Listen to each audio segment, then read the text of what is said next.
Olá, amigos! Estamos iniciando mais um Valorizando a Vida. Este programa que leva até vocês assuntos relacionados com a família, com a saúde, com a espiritualidade e o espiritismo. Em momentos difíceis como nós estamos vivenciando, é muito importante que a gente lembre os ensinamentos de Jesus. Jesus que veio para exemplificar aquilo que nós precisamos vivenciar. Saulo Silva, no programa de hoje, vai trazer reflexões a respeito da vinda do Cristo. Hoje nós vamos refletir sobre um tema muito importante, que é a missão de Jesus. É importante a gente pensar sobre isso. É importante que a gente reflita sobre a vinda de Jesus, o propósito dos seus ensinos, do seu exemplo, da sua dedicação, do seu sacrifício, principalmente nos dias atuais, que são dias de muitos desafios, de muitos problemas, de muitas mudanças externas. A gente entender o propósito da vinda do Cristo é fundamental. Se a gente se lembrar um pouquinho no Antigo Testamento, no Novo Testamento, tem uma palavra que aparece lá, é uma palavra muito frequente, tá? Desde dos profetas anunciando as profecias acerca da vinda do Messias, falam da salvação. Jesus veio salvar as pessoas. Okay? Emmanuel utiliza isso algumas vezes também, mas é importante a gente compreender que a palavra salvação, ela deve ser compreendida dentro do contexto do Antigo e do Novo Testamento. Aliás, né, só uma curiosidade, o nome de Jesus é salvação. Yeshua, no hebraico, significa exatamente salvação. É por isso que quando Jesus entra na casa de Zaqueu, ele faz uma brincadeira. Né? A gente percebe assim, quando a gente tem acesso à língua original, à cultura da época, esses elementos de leveza que aparecem muitas vezes na ação do Cristo. Aliás, porque o evangelho é boa nova, boa notícia, e boa notícia, boa nova, não combina com sisudez, não combina com a pessoa ficar sempre extremamente séria. É óbvio que existem os momentos que é importante a gente ter seriedade, mas também tem os seus toques de leveza. Então, quando Jesus entra na casa de Zaqueu, ele diz assim: Zaqueu, hoje a salvação entrou na sua casa. E a gente, às vezes, quando não tem o acesso à origem, a gente não percebe esse pequeno jogo de linguagem que Jesus faz, porque o nome dele, Yeshua, é salvação. Então ele brinca, né? A mensagem e eu, né? Jesus, estou entrando na sua casa, a salvação. Essa salvação não significa arrebatar o discípulo e levá-lo para um céu de beatitude. A palavra salvação, tecnicamente, né, no seu original, ela significa livrar do perigo, afastar a pessoa do perigo. O símbolo, o modelo mais preciso que a gente tem do Antigo Testamento é quando um animal, um boi, cai dentro de um buraco e a salvação é tirar ele daquele buraco, tirar ele dali, porque se ele ficar ali dentro ele vai morrer de fome, vai morrer de sede, ele não vai conseguir sobreviver. Então salvação significa livrar do perigo. E quando Jesus ele vem nos livrar do perigo, afastar da gente as situações de perigo, ele traz esclarecimento, ele traz orientação, ele traz exemplo. O caminho está dado, a rota está estabelecida, o apoio não nos falta, acontece que é preciso fazer a nossa parte. E aí que é importante a gente começar a pensar, porque a vinda de Jesus foi para trazer o roteiro, o mapa, as forças, mas caminhar depende da gente. E existem 3 passos para que a gente possa, de fato, colocar essa proposta do Cristo em movimento através da nossa vida. O primeiro deles é utilizar os ensinos do Mestre, o que ele disse, o que ele falou, o que ele viveu, o exemplo dele, para fazer uma avaliação. Assim, Jesus falou isso, como é que eu estou nessa área? Estou longe, já consegui chegar mais perto, já consegui internalizar totalmente, essa parte aqui eu já estou dominando ela, já conheço, já sei como é que faz, já pratico isso no meu dia a dia. E avaliar sem culpa, tá, gente? Sem, sabe aquele sentimento que às vezes eu vejo em algumas pessoas que seguem o cristianismo nas mais diversas denominações, no espiritismo, catolicismo, protestantismo, nas igrejas reformadas, da pessoa ter um contato com a mensagem do mestre e cair em desânimo. Isso não é coerente. Jesus não veio desanimar a gente. Mas Jesus falou isso e eu estou tão longe. Que bom que já consegue perceber. Porque perceber o ponto em que nós estamos e aonde nós queremos chegar, ainda que distante, já é um grande avanço. Porque muitas pessoas tateiam cegamente na vida, por não saberem, por não terem consciência de onde estão ou de onde querem chegar. E quando a gente pode, pelo menos, avaliar isso, Jesus falou isso, apresentou essa rota, apresentou esse propósito. Eu estou aqui, estou longe ainda, longe, está lá, mas eu já consigo ver. Eu já consigo divisar o caminho. Eu já consigo perceber o horizonte, a trajetória, agora eu posso andar. O segundo passo é a partir do entendimento dessa distância, que a gente percebe com muita leveza, com muita tranquilidade. Deus não espera que sejamos perfeitos, é por isso que Ele nos auxilia, Ele quer que nós nos tornemos perfeitos na medida das nossas possibilidades. Já falamos sobre isso em outra reflexão, né, do que significa o ser de perfeitos, né, que é cada um realizar a parte que lhe cabe na criação, cumprir o seu papel, e cada um de nós tem o seu. A partir do momento que a gente tem essa concepção de aonde a gente quer chegar, nós precisamos renovar. Nos renovar intelectualmente, nos renovar sentimentalmente, nos renovar espiritualmente. E essa renovação, ela é um passo importante, porque muitas pessoas até conhecem Jesus, falam, percebem a diferença, percebem a distância, mas não renovam os seus pensamentos, as suas atitudes, a sua maneira de pensar, de ver a vida. Continuam diante da boa nova, ainda, falam assim, não, acredito em Deus, mas na hora de fortalecer a fé fraqueja. Não, Jesus é o caminho, a verdade e a vida, mas esse mundo está tão difícil e tal, e aí a gente perde essa conexão.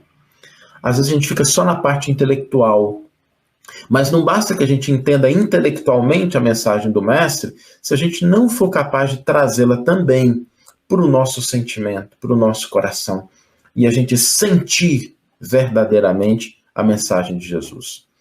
E o terceiro aspecto é a gente agir.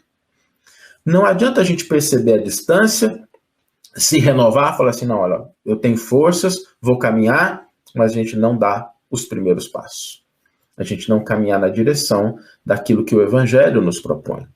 E caminhar tem uma pequena pegadinha aqui, porque a gente deve começar, como é que a gente dá o primeiro passo, né? A gente tem duas pernas, a gente está ali, dá o primeiro passo perto de nós. Ninguém dá o primeiro passo com 1 quilômetro de distância.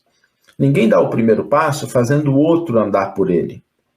Ninguém dá o primeiro passo sem fazer um pequeno esforço, né? Tirar o pé do chão e movimentar um pouquinho.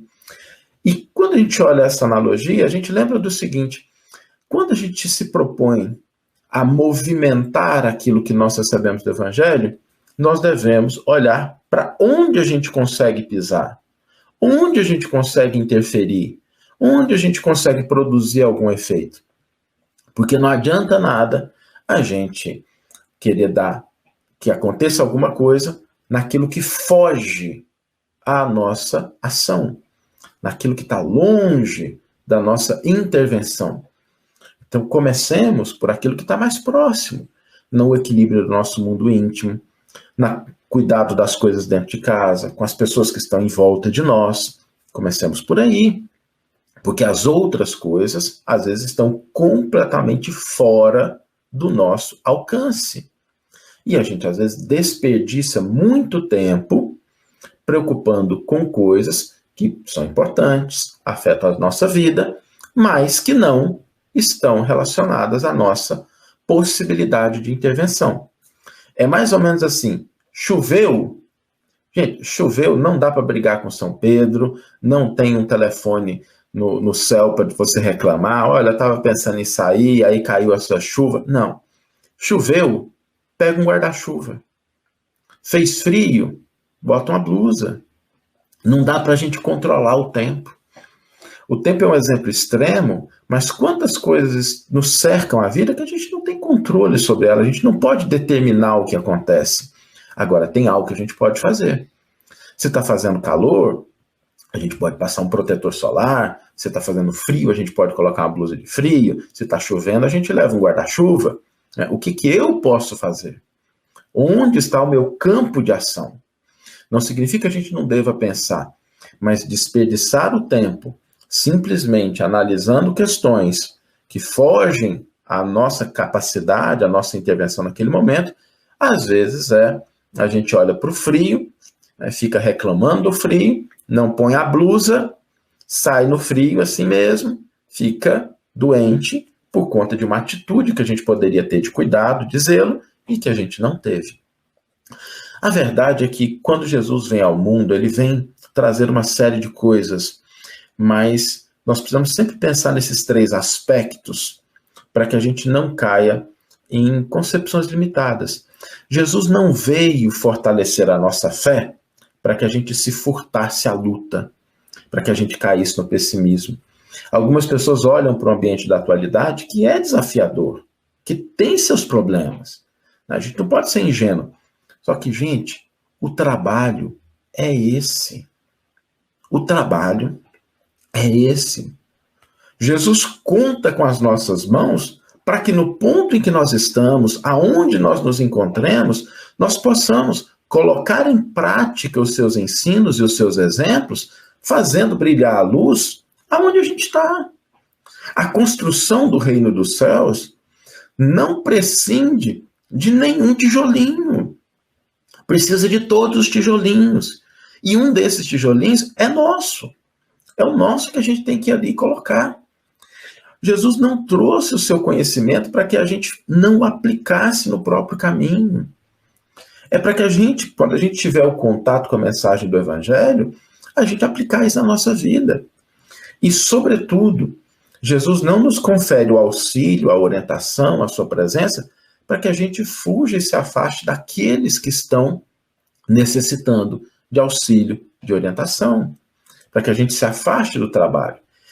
Quando nós percebemos isso, nós vamos descobrir uma verdade fundamental. Há muito mais força dentro de nós do que o que nós imaginamos. Há muito mais potencial dentro de nós do que o que nós imaginamos.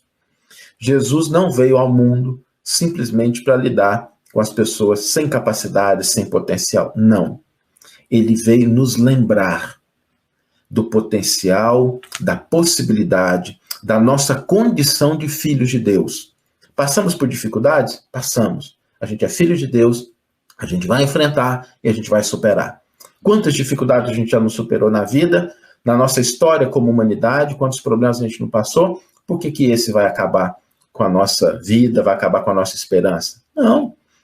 Tenhamos a disposição para que a gente possa caminhar.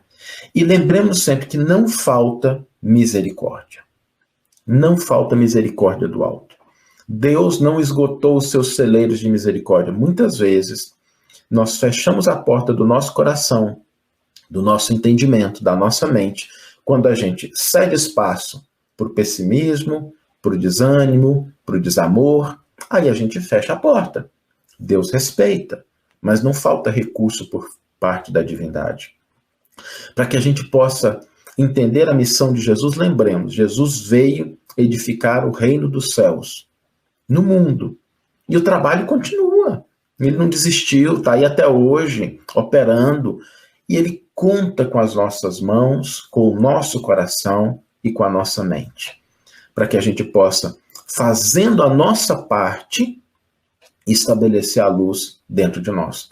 Porque a gente não acende a luz dentro do próprio coração sem passar pelo entendimento, pelo sentimento e pela ação.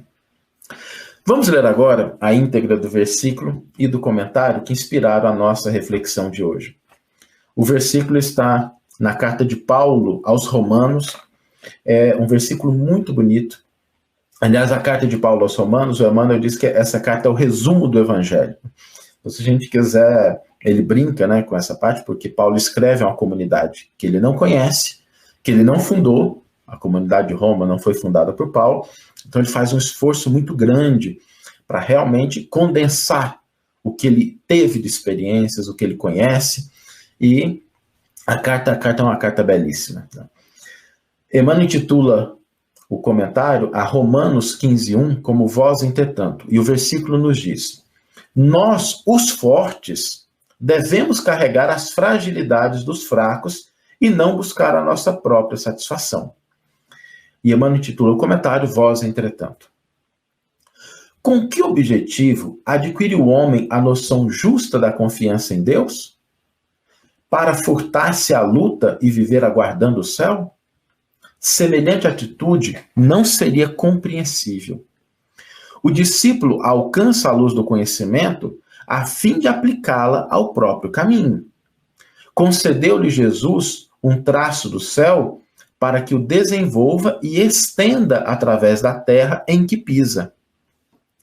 Receber o sagrado auxílio do Mestre e subtrair-se-lhe à oficina de redenção é testemunhar ignorância extrema. Dar-se a Cristo é trabalhar pelo estabelecimento de seu reino. Os templos terrestres, por ausência de compreensão da verdade, permanecem repletos de almas paralíticas, que desertaram do serviço por anseio de bem-aventurança. Isso pode estender-se nas criaturas que ainda não adquiriram o necessário senso da realidade. Mas vós, os que já sois fortes no conhecimento, não deveis repousar na indiferença ante os impositivos sagrados da luz acesa pela infinita bondade do Cristo em vosso mundo íntimo. É imprescindível tome cada um os seus instrumentos de trabalho na tarefa que lhe cabe, agindo pela vitória do bem no ciclo de pessoas e atividades que o cercam. Muitos espíritos doentes nas falsas preocupações e na ociosidade do mundo poderão alegar ignorância. Vós, entretanto, não sois fracos, nem pobres da misericórdia do Senhor. Que nós possamos aproveitar essa bela frase de Emmanuel, essa bela passagem, né, esse comentário reforçando o versículo de Paulo na carta aos Romanos, para que a gente recupere essa força. Nenhum de nós é fraco ou impossibilitado de colocar em movimento, com as pessoas que nos cercam, na terra em que nós pisamos, no ambiente em que nós estamos, a mensagem de Jesus. Para que a gente possa, de fato, aí, contribuir com isso. O desafio para hoje é a gente pensar o seguinte, é a gente pensar em fazer algo mais. Eu vou pegar o exemplo do Emmanuel, porque Emmanuel coloca, né? Existem pessoas que estão fracas. Não podemos ignorar isso. Existem pessoas que estão fragilizadas. E já que existem pessoas que estão fragilizadas, auxiliemos. Como é que a gente auxilia? É assim, a gente encontrou uma pessoa que está mais pessimista que a gente. Reforcemos o otimismo, a boa palavra, a esperança. A gente encontrou uma pessoa que está mais desanimada que a gente. É quem precisa de estender a mão. Então a gente vai estabelecer mais confiança, mais ânimo naquela pessoa. A gente encontrou uma pessoa que está receosa, que está insegura, que está com mais medo e incerteza que a gente.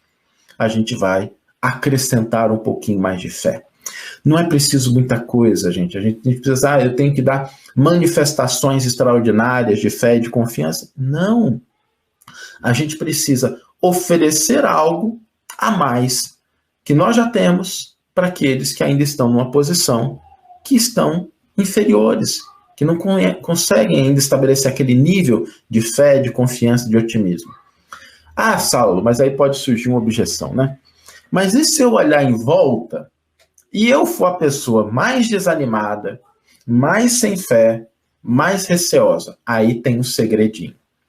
Se a gente olhar em volta e a gente não encontrar ninguém que esteja mais receoso, com mais insegurança, mais temeroso do que a gente pede ajuda para Jesus. A gente ora. Porque o Cristo está sempre ao nosso lado. Então, se a gente olhar em volta e falar assim, gente, eu estou olhando aqui, eu sou o piorzinho de todos, né? Eu que estou com mais medo, com mais incerteza, pede ajuda para Jesus. Para um momento, faz uma oração. Não tenho a menor dúvida de que se a gente recorrer à oração, recorrer ao momento de pensamento, de meditação, orar a Jesus, a gente vai receber as forças, a gente vai levantar, vai se fortalecer, e a gente vai olhar em volta e falar assim, posso ajudar fulano. Fulano está numa situação mais complicada que a minha. Está mais desanimado, está mais sem fé, está mais sem esperança, está mais receoso, eu vou auxiliá-lo. Então esse é um movimento pequeno, mas eu tenho certeza que se nós, aqui reunidos, a gente começar a fazer isso, nós vamos contribuir com essa grande obra que é o estabelecimento do reino dos céus na terra, a começar de nós mesmos. Entre tantos ensinamentos de Jesus, ele nos ensinou a orar. E é com a oração do Pai Nosso que nós encerramos o programa de hoje. No céu, na terra, no fogo, na água e no ar. Pai nosso que estás nas flores, no canto dos pássaros, no coração a pulsar, que estás na compaixão, na caridade, na paciência e no gesto de perdão. Pai nosso que estás em mim, que estás naquele que eu amo, naquele que me fere, naquele que busca a verdade. Pai nosso que estás naquele que caminha comigo e naquele que já partiu, deixando-me a alma ferida pela saudade. Santificado seja o teu nome, por tudo o que é belo, bom, justo e gracioso, por toda a harmonia da criação. Seja santificado por minha vida, pelas oportunidades tantas, por aquilo que sou, tenho e sinto, e por me conduzir à perfeição. Venha a nós o teu reino de paz e justiça, fé e caridade, luz e amor. Reino que sou convocado a construir através da mansidão de espírito, reflexo da grandeza interior. Seja feita a tua vontade, ainda que minhas rogativas prezem mais o meu orgulho do que as minhas reais necessidades. Ainda que muitas vezes eu não compreenda mais do que o silêncio em resposta às minhas preces, não te ouvindo assim dizer: Filho, aguarda, tua é toda a eternidade. O pão nosso de cada dia me dá hoje, e que eu possa dividi-lo com meu irmão. As condições materiais que ora tenho, de nada servem se não me lembro de quem vive na aflição. Pão do corpo, pão da alma, pão que é vida, verdade e luz. Pão que vem trazer alento e alegria. É o Evangelho de Jesus. Perdoa as minhas ofensas, os meus erros, as minhas faltas. Perdoa quando se torna frio o meu coração, quando permito que o mal se exteriorize na forma de agressão. Que mais do que falar, eu saiba ouvir. Que ao invés de julgar, eu busque acolher. Que não cultivando a violência, eu semeie a paz. Que dizendo não às exigências em demasia, possa a todos agradecer. Perdoa-me, assim como eu perdoar aqueles que me ofenderem, mesmo quando meu coração esteja ferido pelas amarguras e dissabores da ingratidão. Possa eu, Senhor da vida, lembrar de que nenhuma mágoa é eterna e de que o único caminho que me torna sublime é a humilde estrada da reconciliação. Não me deixes cair nas tentações dos erros, vícios e egoísmo que me tornam escravo de minha malevolência. Antes que tua luz esteja sobre mim, iluminando-me, para que eu te encontre dentro de minha alma, como parte que és de minha essência. E livra-me de todo o mal, de toda violência, de todo infortúnio, de toda enfermidade. Livra-me de toda dor, de toda mágoa e de toda desilusão. Mas ainda assim, quando tais dificuldades se fizerem necessárias, que eu tenha força e coragem de dizer: Obrigado, Pai, por mais esta lição.